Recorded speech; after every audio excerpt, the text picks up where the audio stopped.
Sabe, muitas pessoas vivem em busca de uma fórmula mágica, um segredo para a felicidade.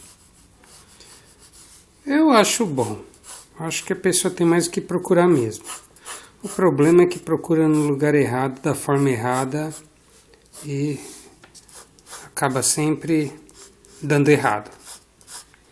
Muita gente consegue prosperar porque para ele o segredo da felicidade é ter uma vida próspera, feliz, abençoada e tal. Tá certo, tem mais é que procurar mesmo, procurar prosperar, procurar ter o seu lugar ao sol, ter uma estabilidade, uma segurança para a família. Mas quantas pessoas a gente conhece que conseguiu tudo isso e até mais e se matou? Não é? Muita gente que a gente fala assim, puxa, se tivesse a vida de fulano, né? E aí a pessoa se mata. As pessoas nunca estão satisfeitas, né? Eu mesmo, quando eu estou nas festas fazendo caricatura, fazendo desenho, chega as crianças do meu lado assim, fica olhando o desenho e fala assim, queria saber fazer isso, se eu fosse isso, se eu fizesse isso, seria a pessoa mais feliz do mundo. Se eu fizesse isso, eu seria rico. Já ouvi isso de adulto. Teve uma vez que falou para mim assim, você já deve conhecer o mundo todo, né? Você deve ser famoso. Existe uma ilusão tão grande nas coisas, e a ilusão de que a riqueza e a fama também vai trazer felicidade é grande, né? Bom, eu não tenho riqueza, não tenho fama, ainda estou buscando meu lugar ao sol, pago meu aluguel e minhas contas ainda, fazendo contas, e como todo artista brasileiro, eu sei que tenho certeza que eu ainda vou prosperar, ainda vou ter meu lugar ao sol, ainda vou ter minha segurança financeira, mas isso tudo com consciência total de que isto não vai me trazer felicidade, isso vai me trazer segurança financeira. Felicidade não, felicidade é outra coisa. A felicidade, sabe? Uma vez eu ilustrei um livro de uma antologia, né? Que a antologia é aquele livro onde tem vários autores. E aí, numa dessas histórias, se tratava de um homem foi num mestre e falou, mestre, eu quero ser feliz. O mestre falou, deu um bode para ele. aí ele foi para casa com o bode e chegou lá na casa dele. O bode comia tudo, o bode defecava, o bode sujava, o bode subia nas coisas, o bode estragava tudo, o bode rasgava, o bode quebrava. Aí o homem devolveu o bode e adivinha, ficou feliz. Entendeu? Então, o que é felicidade mesmo? Felicidade é você ter paz, é você ter segurança emocional, você ter segurança espiritual, você ter segurança racional. Segurança é você ter equilíbrio, você conseguir rir das coisas mais bestas, mesmo com a vida cheia de problema, com contas a pagar, com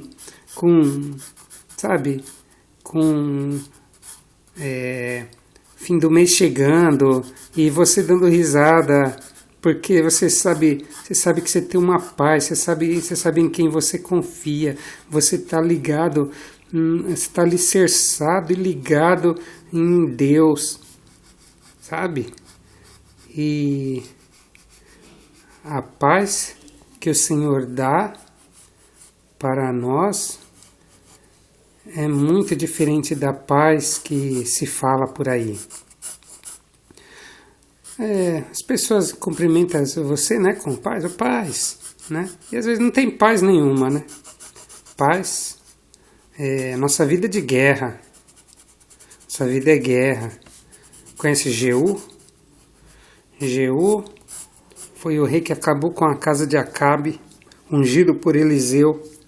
Quando ele estava indo lá, ele tinha acabado de ser rei, não era uma felicidade? Era.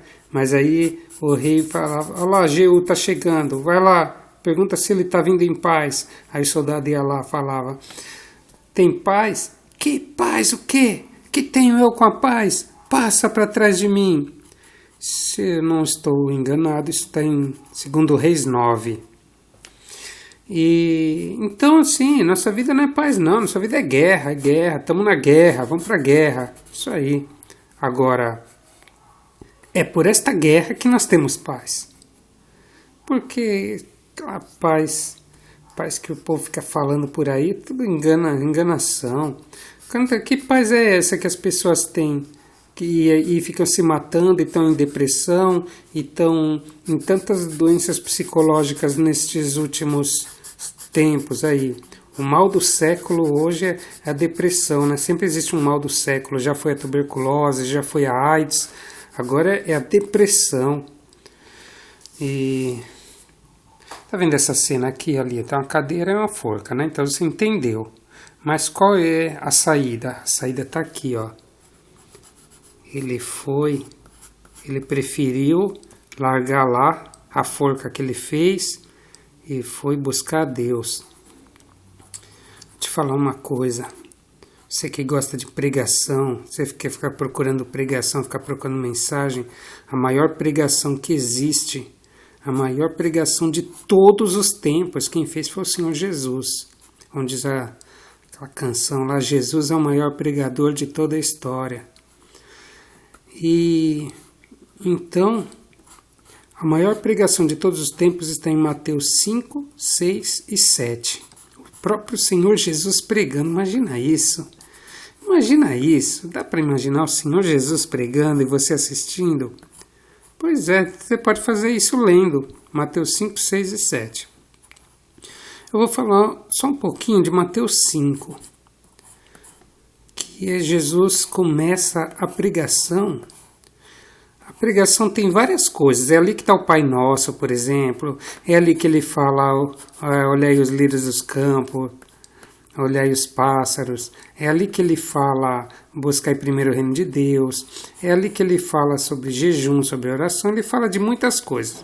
Mas como que ele começa? Como que ele dá a introdução? Ele dá a introdução assim, ó. Bem-aventurado, né? O que é bem-aventurado? Feliz, muito feliz, plenamente feliz. Bem-aventurado. Não é qualquer feliz, é muito feliz, é feliz demais. Bem-aventurado. Bem-aventurados os pobres de espírito, porque deles é o reino dos céus. O que é pobre de espírito? Pobre de espírito é aquela pessoa que se esvazia. Se esvazia, ela está pobre de si. Sabe, aquela, mais ou menos a canção que fala pobre de maré de si. Será que é isso? Veio isso na minha cabeça agora, da história do tal maré de si. A pessoa que não é pobre de dinheiro, nem pobre de pobreza espiritual, ou pobre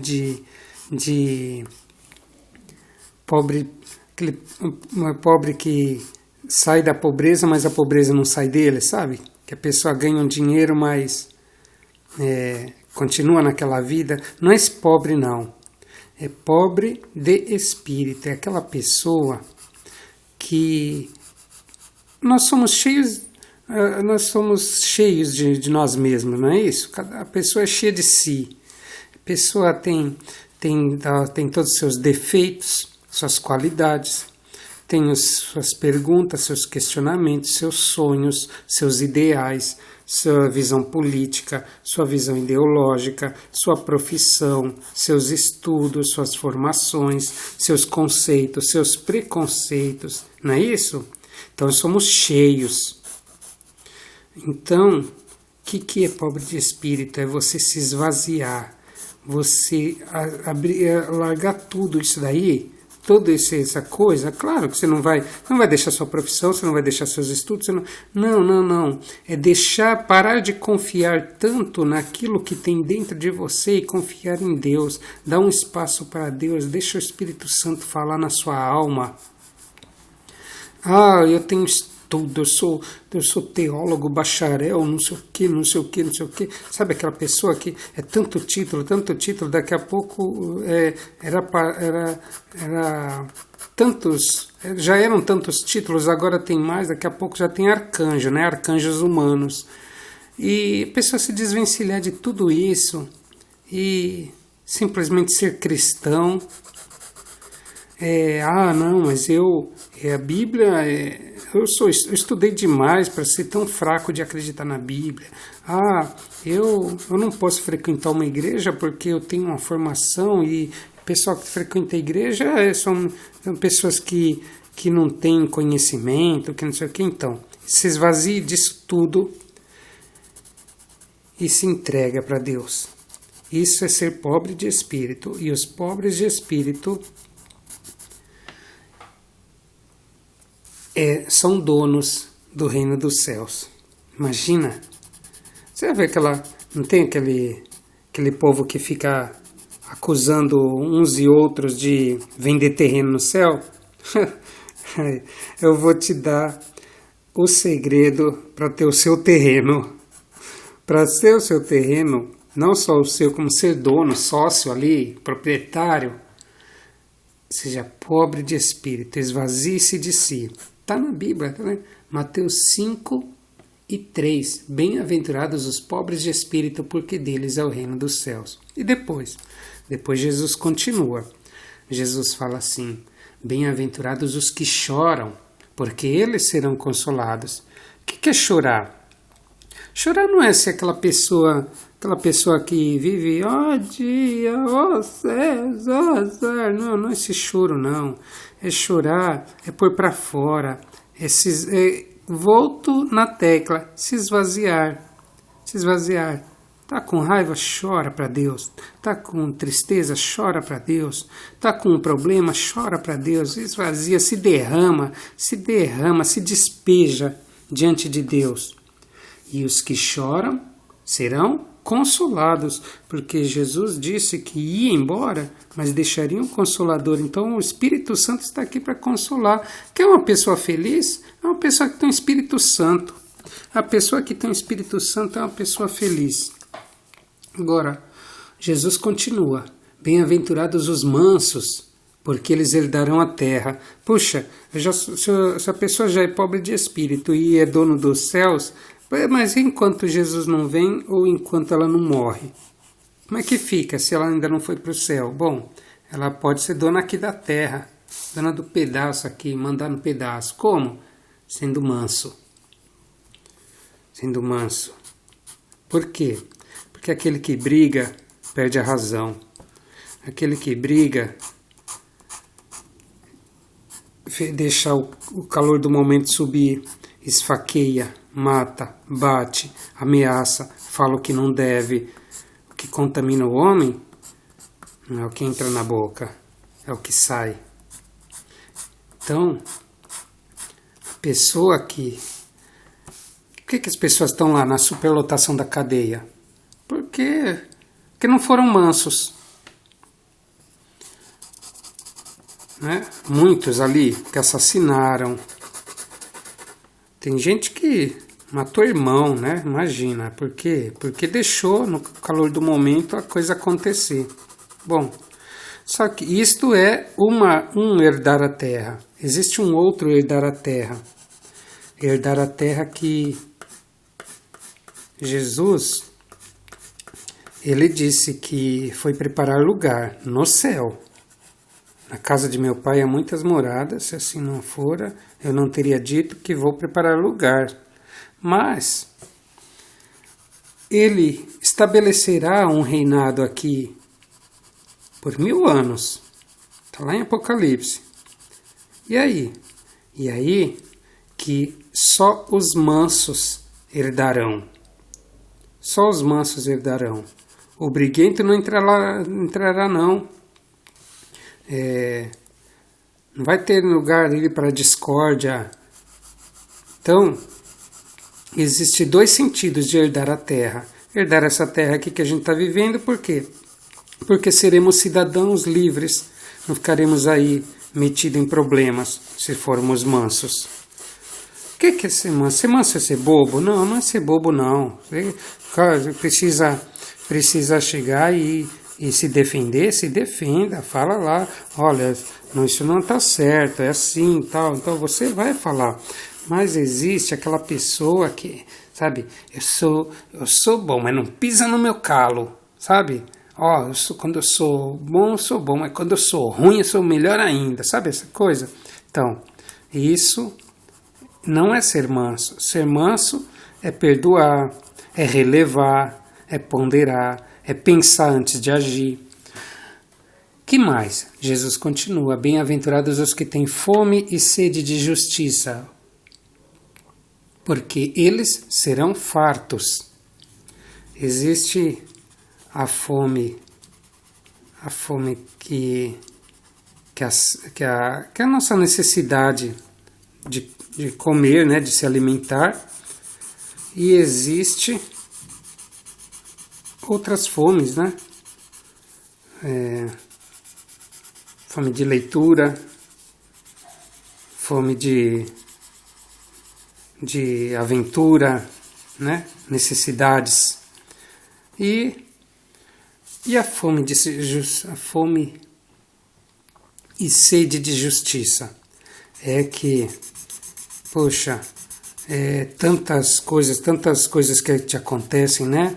Uma pessoa te perseguiu, uma pessoa agiu mal com você, uma pessoa falou que não devia, né? Quantas coisas a gente passa, né? Quantas injustiças, o patrão ruim, o outro querendo puxar seu tapete, enfim, coisas na rua, o ladrão veio e te rouba, né? Te rouba o salário, te rouba o celular, te rouba o carro. É justo? Não, não é justo. Você quer justiça? Você quer justiça. Para quem que você vai pedir? Para Deus. Você vai lá, se ajoelha diante do Senhor no seu cantinho e fala para Deus, Deus, eu quero justiça. Como? Querendo que aquela pessoa morra, querendo que aquela pessoa pague, Não, isso é vingança, não é justiça. Justiça é você ser ressarcido daquilo. Como a pessoa vai te ressarcir? Quem sabe? Deus faz o que Ele quiser. Mas se a pessoa não te ressarcir, Deus vai te dar de novo de outro jeito. Quem sabe em dobro ou quem sabe melhor do que você tinha. Então, aqueles que têm sede e fome de justiça serão fartos. Aí Jesus continua, bem-aventurados os misericordiosos, porque eles alcançarão misericórdia. O que é misericórdia? Misericórdia é fazer uma coisa que aquela pessoa não merece. Então vamos supor, uma pessoa te deu um soco na cara. Ela merece seu perdão? Não, não merece. Você vai perdoar? Você vai perdoar, porque você é misericordioso. Se você não perdoar, você não é misericordioso. E quem não é misericordioso, Jesus disse que não alcançará misericórdia. Bem-aventurados os misericordiosos, porque eles alcançarão misericórdia. Então, na hora que você fizer mal, porque a gente faz mal, a gente escorrega, a gente causa danos por aí, né? Aí, quando você for lá, Deus, tem misericórdia de mim. Então você se lembre, coloca na balança se você teve misericórdia do seu próximo. Então, uma outra coisa para ser feliz é ser misericordioso. Jesus continua, bem-aventurados os limpos de coração, porque eles verão a Deus. Olha que legal. Uma criança limpa de coração, não é isso? Sabe que criança fala que não deve, né? Criança para dizer que aquilo tá feio, ele fala. Criança para dizer que você tá esquisito, ela fala. Criança para dizer que você tá mentindo, ela fala. Criança não fica fingindo não, com hipocrisia. Criança é limpa de coração. Seja limpo de coração.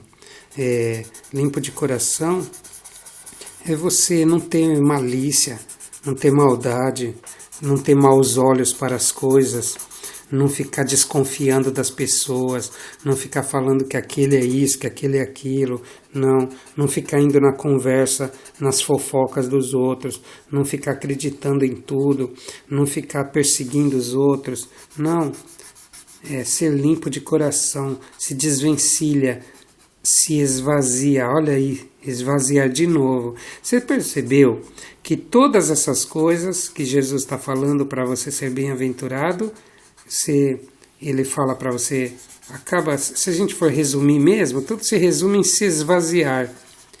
Aí ele fala, bem-aventurados os que sofrem perseguição por causa da justiça, porque deles é o reino dos céus. Ah, sim, eu pulei, desculpa. Eu não disse o que acontece com os limpos de coração. Bem-aventurados os limpos de coração, porque eles verão a Deus. Tá entendendo uma coisa? Nem todo mundo lá no reino dos céus vai ver a Deus? Não sei. Mistérios de Deus. Só a gente vai saber lá. Eu sei que... Não sei se todo mundo vai ver a Deus. Mas os limpos de coração verão a Deus. Isso Jesus prometeu. E aí ele vai. Bem-aventurados os pacificadores, porque eles serão chamados filhos de Deus. Sabe, a turma do deixa disso? Quando está tendo uma briga lá, ele vai lá apartar. Quando alguém está falando assim, eu vou pegar fulano, vou dizer umas coisas para ele, a pessoa fala assim, olha, não faz isso não, para quê? O que você vai ganhar com isso? Essa pessoa é um pacificador. E os pacificadores serão chamados filhos de Deus. Jesus disse, bem-aventurados os pacificadores, porque eles serão chamados filhos de Deus. Ah, nem todo mundo é filho de Deus? Não, é criatura. A Bíblia diz que todo aquele que crê será chamado filho de Deus. Todos quanto recebem Cristo são chamados filhos de Deus. Todos aqueles que o receberam são chamados filhos de Deus. E aqui está uma outra coisa para ser chamado de filho de Deus. Ser um pacificador. Por quê? É a história do tal pai, tal filho, né? Deus é pacificador. Mas e quando falam que é o Deus da guerra, Senhor dos exércitos? E existe paz sem guerra? Existe paz sem luta? Só que a nossa luta não é contra carne e sangue, mas contra as potestades, os principados, as forças espirituais da maldade. E bem-aventurados os que sofrem perseguição por causa da justiça, porque deles é o reino dos céus. Olha só, já falou, já prometeu ser chamado de filho de Deus, já prometeu herdar o céu, já prometeu herdar a terra, agora está dizendo que é deles o reino dos céus, é dele, não tem uma parte, não, é dele. Os que sofrem perseguição por causa da justiça, as pessoas que foram mortas nas fogueiras de Roma, pessoas que foram perseguidas, e até você que estava evangelizando e uma pessoa te maltratou por causa disso, uma pessoa que levantou calúnia de você, uma pessoa que levantou um falso, que mentiu de você, que falou mentiras de você, uma pessoa que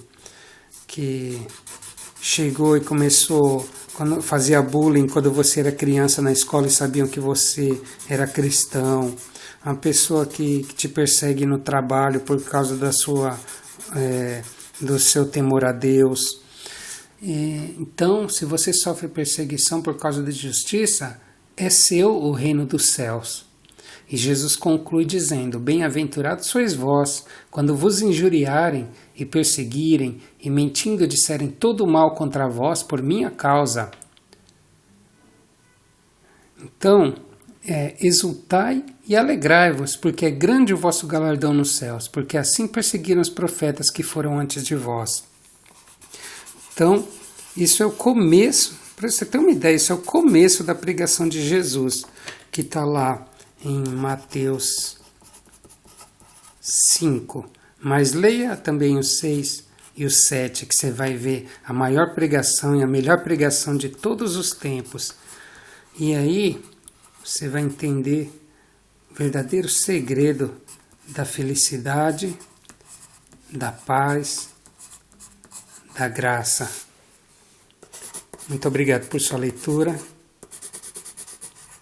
por sua atenção, por você ficar comigo durante esse momento, e que Deus te abençoe muito.